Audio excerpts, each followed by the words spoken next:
beautiful people, it's me Trish and welcome back to my channel. So for today's video, I am going to be reviewing the Hue Obsession water activated liners. So I'm using it on my eyes, so if you want to know how I did this look and what my thoughts are, keep watching. Hi guys, so for today's video, I am going to be reviewing the Hue Obsession water activated liners. I bought these last year and I got it like this. Hindi ko pa tinatapon yung packaging or anything. Kasi nga, sabi ko, i-review ko to. Pero ngayon lang ako nagka-oras na i-review siya. I have tried this once nung nasa Instagram ko siya. Makikita nyo na ginamit ko yun dun. But I'm still going to review it. Ito yung itsura niya. Ang cute nung pouch sa loob. It says, it's not hoarding if it's makeup. True.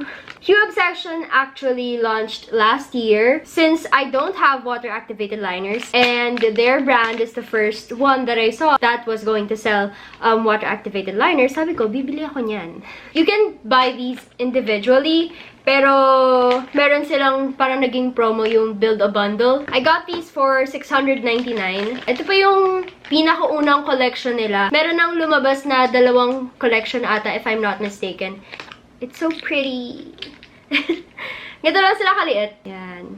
Yung mga neon activated liners, ang tawag sa kanila Acid Trip Collection, and this is the Sugar High Collection. This is the box when I got it. It was in this pouch. And of course, they gave me a free detailing brush. Actually, kasi may mga pag-game sila before sa stories nila. So, isa ko dun sa mga may price. And then, when I ordered, sinamahan nila ng detailing brush, kaya meron ako nun. Tapos, sa loob, meron ding ganito. Parang information card and the swatches of all the liners that they have. Ito, yung Sugar High, Acid Trip, Freaky Deaky. Ito yung wala ako sa collection nung bumili ako. And it's actually nice kasi these are not printed. I mean, hindi siya yung sa computer. Talagang in-swatch nila dito. So, kapag, kunyari, meron kayong balak pa bumili ng ibang liners, makikita nyo talaga kung ano yung kulay. Ayan. This is the information card that came with it. And of course, I got free these too. Ito, ang cute ng pouch na to. It has stickers. These are the stickers. It's so cute. Ang ganda lang nung ano. I'm going to swatch the shades that I have. I'm also going to try a look with it. Wala pa ako. Wala pa akong napaplan na look actually. So I hope this will turn out great. The liners that I have are this one. It's Psychedelic. From the Acid Trip collection, I am going to swatch this. So what I do to activate it, I spritz it with water. Then, I'm going to swatch it at the back of my hand. This is Psychedelic. So Psychedelic is a hot pink. And the next one that I'm gonna swatch is Hoodwich. This is Hoodwich. It's a plum, deep purple kind of shade. It's actually very pigmented. So first swipe, andun agad yung kulay. So this is Hoodwich. I have three liners that are from the Acid Trip collection. Yung mga neon liners. This is the Lava Lamp. And this is what it looks like inside.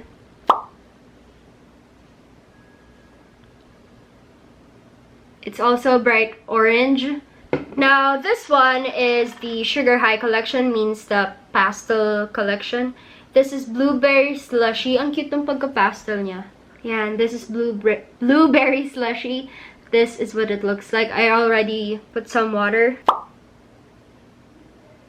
Yan, so it's sky blue. And of course, matcha cream, mint green.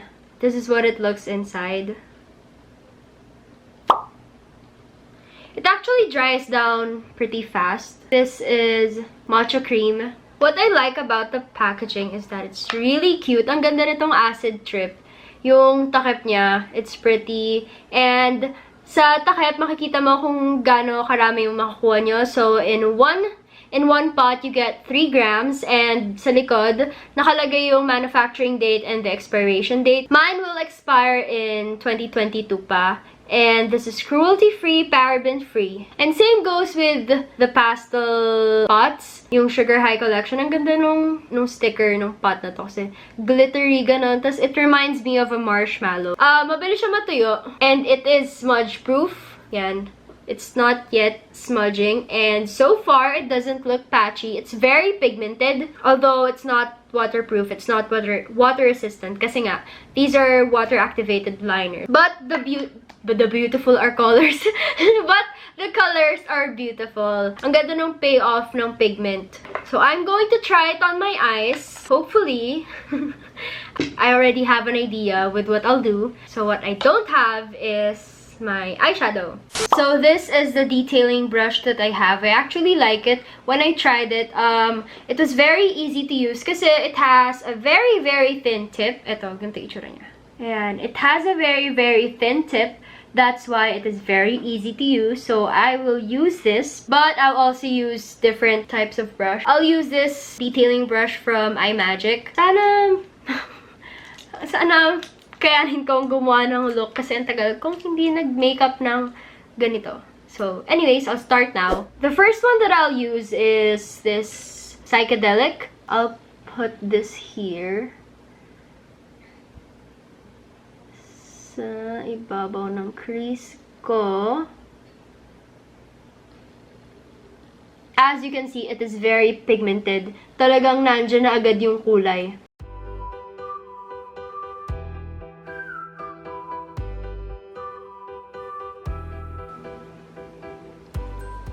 There. I don't know, but medyo dull yung kulay niya sa camera. Pero I promise in person, napaka-pink niya. So I'm going to move on with the next color. I will use matcha cream.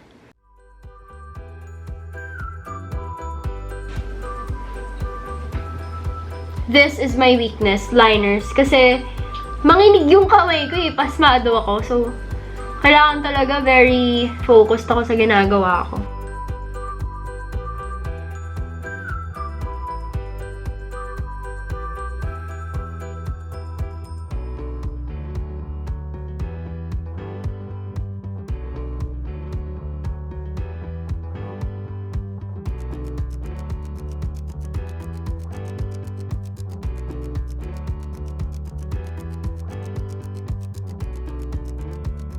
So, the next that I'm going to use is Hoodwich.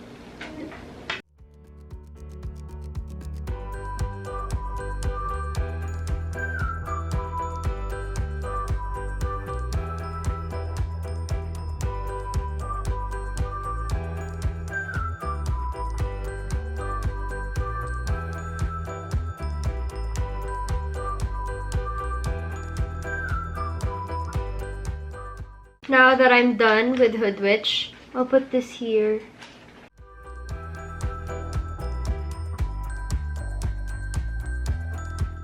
I guess I'll just put lava lamp here.